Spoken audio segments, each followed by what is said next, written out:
Hello সবাইকে আমার একটা নতুন ভিডিওতে। এটা হচ্ছে আমাদের রামপুরহাটের মেলার ভিডিও। প্রথম দিন আমি গেছিলাম মেলা, তো দেখতেই পেলে টোটো করে আমি যাচ্ছিলাম মেলাতে। তারপর মেলার সামনে দাঁড়িয়ে ওয়েট করছিলাম দিদিভাইদের জন্য।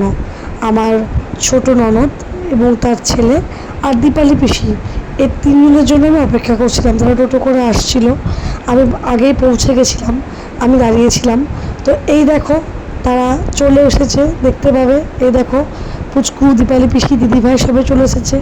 তো এই আমরা মেলার মধ্যে ঢুকে পড়েছি। ভীষণ ভীষণ আনন্দ হয়েছিল। আমরা গেছিলাম, এটা আমার মেলা যাওয়ার প্রথম দিনের ভিডিও। এই যে আমরা এখন ঘুরছি, বেরোচ্ছি, সব ভিডিও একটু একটু করে নিচ্ছি। আর এই দীপালি পিসির কোলে বাবু খুব হাসছিল, ও বেশ মজার মধ্যে ছিল। ওকে চাপানো হয়েছিল এগুলোতে, ও বেশ আনন্দ পেয়েছিল। তারপর আমি আর দীপালি পিসি চেপেছিলাম ড্রাগনে, দিদিভাই জোর করে আমাদেরকে চাপিয়েছিল। তো যাই হোক, ভালোই লাগলো বেশ চাপতে।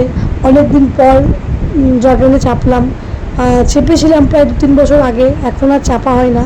আর এই যে নাগরদোলা, এটা আমি খুব ভয় পাই, তবুও এটাতে ভিডিওটাই করেছি। আর এই যে আমাদের সমস্ত শপিং হয়ে গেছে, প্রচুর জিনিস কিনেছিলাম আমি, হিউজ পরিমাণে, তোমরা দেখেই বুঝতে পারছো। দিদিভাইয়ের হাতে অনেক জিনিসপত্র ছিল, তো দিদিভাইয়েরও একটু ক্লিপ নিয়ে নিলাম। আর এই যে এই জিনিসপত্রগুলো কিন্তু আমি মেলা থেকে কিনেছি, প্রচুর জিনিস কিনেছি প্রথম দিন।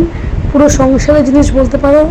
আসলে এখন নতুন বিয়ে হয়েছে, সংসারের জিনিসপত্র কিনতে খুব ভালোই লাগে।